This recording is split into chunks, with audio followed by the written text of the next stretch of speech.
नमस्कार सभी को। तो आदित्य क्लासेस से मैं पवन शर्मा आपके सामने। आज अपने विद्यार्थी का चयन हुआ है पटवार में, तो जोरदार तालियों से स्वागत। और दूसरी बात ये है कि ये अपने बारे में पूरा परिचय और अपने संघर्ष की पूरी कहानी आपको बताएंगे कि किस तरह से इन्होंने तैयारी की। और लेकिन उससे पहले मैं एक बात बताना चाहूँगा ज़रूर कि जब कोरोना हुआ था, याद है आपको, कोरोना चल रहा था यहाँ पे, तो उस समय लॉकडाउन लगा हुआ था, तो अपनी कोचिंग पहली बार ऑनलाइन पे आई थी। और आपको मैं बता दूं कि कोरोना में आना जाना मना किया हुआ था, है ना। तो सुबह सुबह ये 6:30 बजे के करीब आता था, मेरे को आज भी याद है। तो मेरे को ऑनलाइन में क्लास से लेनी नहीं आती थी, सबसे मज़े की बात ये। और गुरप्रीत सिंह सुबह आता था अपने गांव से चल के, सुबह क्लास से लगा के मेरे को चला के दे के जाता था और 2 बजे तक पूरी क्लास से होती थी।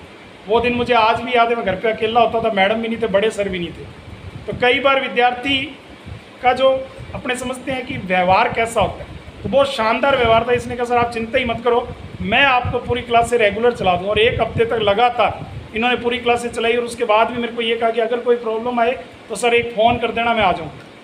तो मुझे आज भी वो दिन याद है। और आज इनका पटवार में सिलेक्शन हुआ, बहुत अच्छा, मेरे को बहुत खुशी हुई। हालांकि ये एसआई में सिलेक्शन लेना चाहते थे, लेकिन कुछ ऐसी परिस्थिति आई, खुद ही बताएंगे सारी बातें। तो आप सुनना धैर्य से, आराम से, और किस तरह से जीवन में सफलता पानी चाहिए, कितने संघर्ष आते हैं, उसके बाद भी विद्यार्थी लगातार अगर लगा रहता है तो वो कैसे सफल होता है, ये आप पूरी बात ध्यान से सुनना। ठीक है भाई, ओके है। तो शुरू में अपना नाम, गाँव का नाम, पता सब कुछ बता दो, उसके बाद अपनी कहानी बताना। मेरा नाम गुरप्रीत सिंह है, फादर ऑफ जोगेंद्र सिंह, और मेरा गांव है 77 GB 77 GB, यहाँ से लोकल में 10 किलोमीटर। तो मैंने मेरी कोचिंग 2018 में स्टार्ट की थी। लगभग आप तो फिर भी हमारे से आगे हो, कोई तो मतलब अभी BA कर रहा है। हमने तो BA करने के बाद में कोचिंग स्टार्ट की थी कि कोचिंग भी कोई कंपटीशन भी होता है, ठीक है। तो मैंने SI की तैयारी स्टार्ट की थी 2018 में। तो लगातार सर से हिंदी जो सर का बेस्ट है, और GK भी सर का बेस्ट, आपको बताइए पूरे अनूपगढ़ में बेस्ट है Hindi classes. Sir PhD Hindi से खुद। तो मेरे इनका हिंदी में टेस्ट देना मेरे अच्छे नंबर आते थे। उसके बाद में जैसे मैंने 2021 में SI का एग्ज़ाम दिया था, मेरा मोटो था कि SI में अपने को जाना, क्योंकि मैं स्पोर्ट्स का स्टूडेंट था। मैं 3 बार नेशनल खेला हूँ, कबड्डी से और जूडो से, ठीक है। तो उसी की एवज में मैं मतलब पुलिस सर्विस में जाना चाहता था। लेकिन जैसे मैं एग्ज़ाम देने के बाद में मेरे 307 नंबर थे 400 में से। पूरा 400 का पेपर आता था, उसमें से 307 नंबर थे मेरे। लेकिन 2 महीने बाद में मेरा एक्सीडेंट हो जाता है। एक्सीडेंट होने के बाद में सारी कहानी बदल जाती है। लगभग मैं 2.5 साल तक बेड रेस्ट था बिल्कुल। लेकिन मैंने एक जुनून रखा, इनकी सब्र सबसे बड़ी चीज़ है। अगर आप में सब्र है तो आप कुछ भी हासिल कर लोगे। और दूसरा चीज़, आपका उद्देश्य क्या है कि आपको किस फील्ड में जाना है, किस लाइन में जाना है, वो आपका सबसे बड़ा उद्देश्य है। आज के टाइम में सबसे इम्पोर्टेंट हो गया CAT का एग्ज़ाम।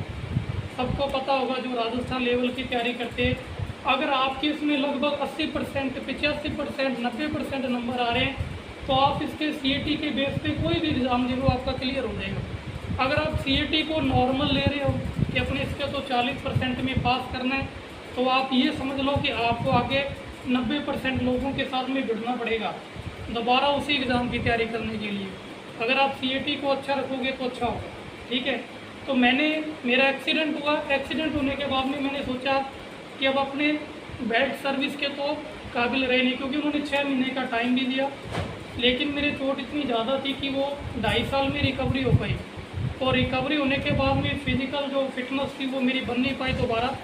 तो मैंने थोड़ा चेंज किया, मैं टीचिंग में आ गया। टीचिंग में मेरा BEd की हुई थी। BEd के एग्ज़ाम मैंने एक्सीडेंट के दौरान ही दिए थे, बड़ी मुश्किल से दिए थे। फिर मैंने नेट क्लियर कर लिया। नेट का एग्ज़ाम होता है UGC का। नेट क्लियर करने के बाद में विद्या संबल में वैकेंसी आती है, जो आज भी चल रही है। तो मेरा विद्या संबल में अपने अनूपगढ़ में सिलेक्शन हो गया गवर्नमेंट कॉलेज में, पॉलिटिकल साइंस। मेरी नेट पॉलिटिकल साइंस से भी और जियोग्राफी से दोनों से है। तो अभी भी मैं वहीं पढ़ा रहा हूँ।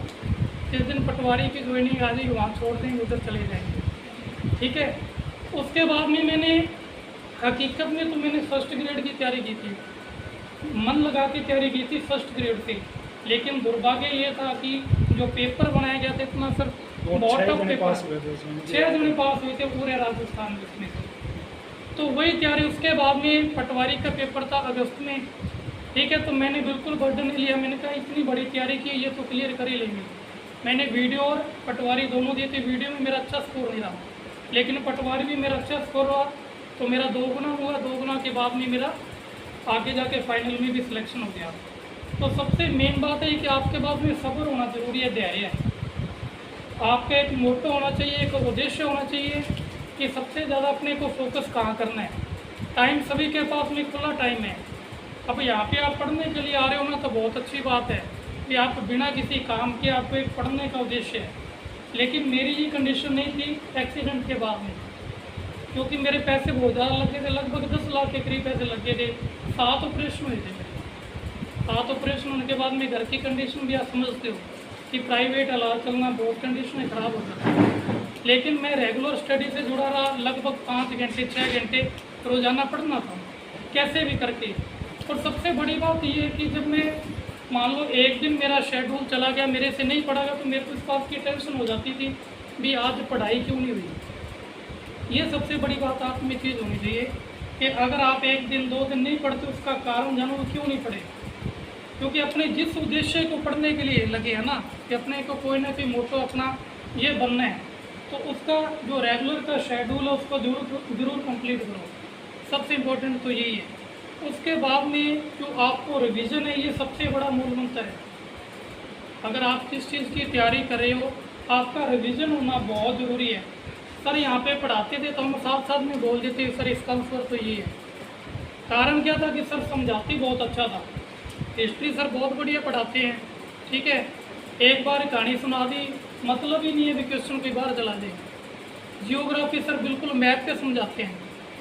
मैंने सर से जियोग्राफी सीखी, मेरे को जियोग्राफी बहुत हार्ड लगती थी, लेकिन सर ने बोला कि विश्व के और राजस्थान के और भारत के मैप लेकर आया करो आप क्लास में जब भी आते हो। उसमें आप जो फिल करोगे डाटा, तो अपने आप ही सारी चीज़ें आपको याद होना स्टार्ट हो जाएगी। वही बात है, जियोग्राफी मैप पे आपको याद हो जाएगी, जियो और हिस्ट्री कहानियों पे। और पॉलिटिकल तो मेरा फेवरेट सब्जेक्ट था सबसे।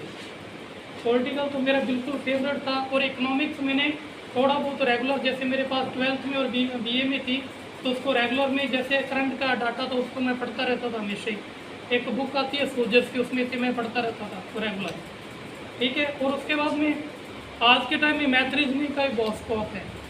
कोई भी पेपर आप उठा लो, मैथ रीजनिंग आपको नॉर्मल की 10th बेस की तो आनी चाहिए। जिन्होंने 10th के बाद में छोड़ दिया उसको दोबारा रिवीजन में ले हुआ, ये बहुत ज़रूरी है। मैथ रीजनिंग और साइंस और करंट जीके सबसे ज़्यादा इम्पोर्टेंट है। करंट जीके, क्योंकि करंट जीके सभी में ऐड हो जाते हैं, चाहे वो इकोनॉमिक्स हो, जियोग्राफी हो, चाहे वो पॉलिटिक्स, हिस्ट्री, सभी में ऐड हो गए।